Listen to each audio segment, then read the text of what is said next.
Swan murder, speeding, and a tax break that'll make your eyes water. Here's everything King Charles and Camilla could get away with, if they wanted to. One major legal exception afforded to King Charles III is that he is exempt from paying inheritance tax on the fortune passed down from his late mother, Queen Elizabeth II. For reference, the average person would pay approximately 40% in taxes on an inheritance valuing more than $374,000. So this is a huge boon for the new king. The decision that the British monarch would not have to pay an inheritance tax came about in 1993, when then Prime Minister John Major agreed to a tax arrangement with the royal family. Major said at the time, "In the unique circumstances of a hereditary monarchy, special arrangements are needed for inheritance tax." So what did Charles inherit that bypassed such taxation?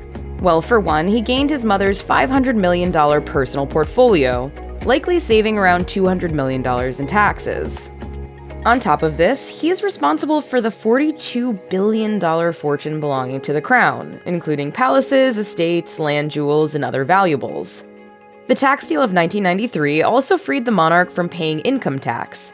Nevertheless, the Queen said that she would voluntarily pay it. Charles, who was a prince at the time, also volunteered to do so. And as king, he will likely do the same. Another perk of being king is that King Charles III won't have to use a passport when he jets around the world.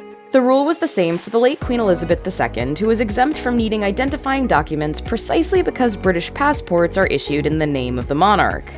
The Queen was the only member of the royal family who was afforded this privilege. Even her husband, Prince Philip, and then Prince Charles had to travel with a passport.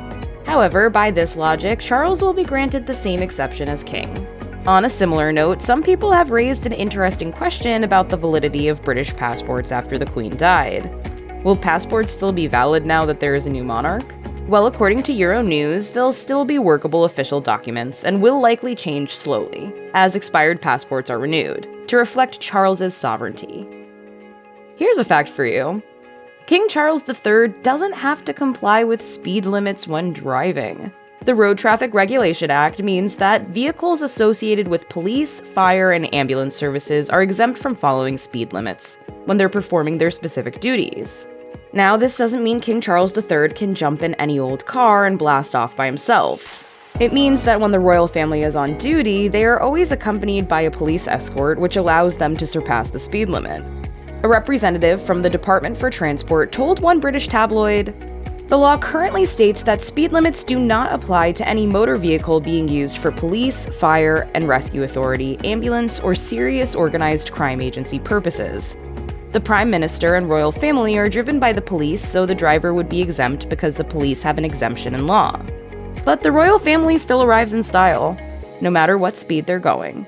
The first time King Charles arrived at Buckingham Palace on official duty, he was chauffeured in a Rolls-Royce Phantom 6, and that's saying nothing of this. My old Aston Martin, which I've had for 51 years, that runs on, can you believe this, surplus English white wine.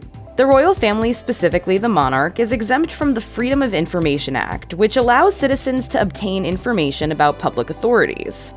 The royal family is not required to comply because, as their own website points out, they are not technically a public authority. However, the website does make one note. The royal family willingly provides information to account openly for its use of public money, and to try and be transparent in many areas. While this is all spelled out matter-of-factly by the royal PR machine, The Independent offered a scathing critique of this exemption in 2015. The publication's article was prompted by Buckingham Palace's attempt to protect Prince Andrew from scrutiny due to his relationship with Jeffrey Epstein.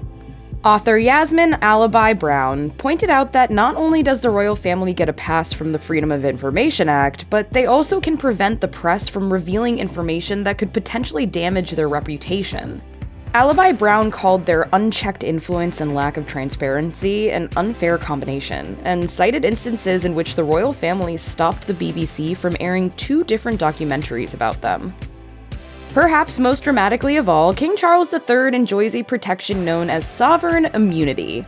The British law stemmed from the idea that the king could do no wrong, meaning the monarch cannot be arrested for committing a crime. The official royal website addressed this exemption when Queen Elizabeth II was sovereign in a statement that read, "Although civil and criminal proceedings cannot be taken against the sovereign as a person under UK law, the Queen is careful to ensure that all her activities in her personal capacity are carried out in strict accordance with the law." Even though she knew she was protected, the Queen made sure not to take advantage of her immunity. Charles will be protected by the same immunity, and he might be more grateful for it than his mother. Recently, his longtime charity, the Prince's Foundation, has come under fire for accepting financial donations in exchange for granting a Saudi tycoon both UK citizenship and knighthood. While this isn't a good look for the foundation, Charles has not been directly linked to this indiscretion. Not that it would matter if he were, thanks to sovereign immunity. One of the wackier rules of the monarchy is that King Charles III and Camilla, the Queen Consort, can claim ownership of the swans in England and, should they wish, eat them. The antiquated rule goes back to earlier English rule but is still in effect for reasons of tradition, or possibly because no one has bothered to revise it. According to the Wildlife and Countryside Act of 1981, it's illegal to eat swans in England. As far back as the 12th century, swans were reserved for the monarchy and aristocracy and were considered a culinary delicacy. In current times, however, it is illegal to consume most swans because they are protected wildlife. Despite the strange nature of this rule, Charles still has his own designated marker of the swans. The current holder of this title is David Barber, who served Queen Elizabeth II and then King Charles. Barber himself has explained, "The king has the right to claim any swan swimming in open waters unmarked if he so wishes. Not all the swans belong to the king, but if he wishes to claim them, he can, by the royal prerogative." And it's always been a very strict punishment if you steal swan eggs, if you injure a swan, so that the punishment is quite severe for that. Barber also explained the history of swans as a food source, adding, "Swans then were an extremely important food source and served up at banquets and feasts, really for the wealthy." King Charles III and Queen Consort Camilla are off the hook when it comes to serving jury duty, too. This privilege extends to not only the monarch and his spouse, but also to members of his immediate family. Prince William and Catherine, the Princess of Wales, also benefit from the royal loophole. The exemption used to spread even further among the royal family. However, in 2003, several members of parliament pushed back against the law, which allowed both the royal family and the royal household to opt out of attendance at criminal trials if their absence would inconvenience the monarch. Many felt that this created a superior sense of exceptionalism that failed to serve the public. Desmond Turner, a member of parliament, said, "The notion that anyone is too grand or too clever or too important to serve on a jury is not to be borne." The blanket pass was eliminated, but the rule remains for the monarch and his immediate family. There is one rule that King Charles III no longer has to follow, but Camilla, the Queen Consort, does. He doesn't need to use a driver's license. The head of roads policy for Britain's Automobile Association, Jack Couzens, spoke to the Mirror in September 2022. He pointed out that since driving licenses are issued by the king's government under his authority, the king himself does not need one. However, the exemption doesn't extend to anyone else in the royal family. Couzens added that all other royals would need to acquire a driving license in order to take to the roads. That means Camilla is required to obtain a license, as are Charles's immediate relatives. And they've clearly done so. The royal family has long been associated with their love of cars. Even Queen Elizabeth II enlisted in the Auxiliary Territorial Service during World War II, in which she worked as a mechanic and learned how to fix engines and change tires. King Charles III has undergone a series of name changes throughout his life. As monarch, however, his official title is His Majesty the King, and as such, he doesn't require a last name. Prior to his title, Charles has been known as the Prince of Wales and the Duke of Cornwall. Interestingly, the royal family had to reconfigure the last names of the offspring of Queen Elizabeth II and Prince Philip.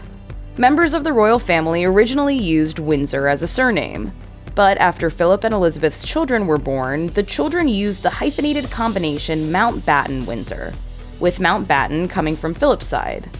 This is still in effect with Prince Harry and Meghan Markle's children, Archie Harrison Mountbatten-Windsor and Lilibet Diana Mountbatten-Windsor. We've seen other cases of changed names since Charles became king. Prince William and his wife Catherine became the Prince and Princess of Wales. Today, I am proud to create him Prince of Wales, Tywysog Cymru. Their children got new names as well. Prior to the accession, Prince George, Princess Charlotte, and Prince Louis used Cambridge as a surname, and now they go by Wales. William also inherited another title that was previously held by Charles. He became the Duke of Cornwall and will manage the highly lucrative Duchy of Cornwall. So while it might mean a revolving array of name changes, it sure pays to be a royal.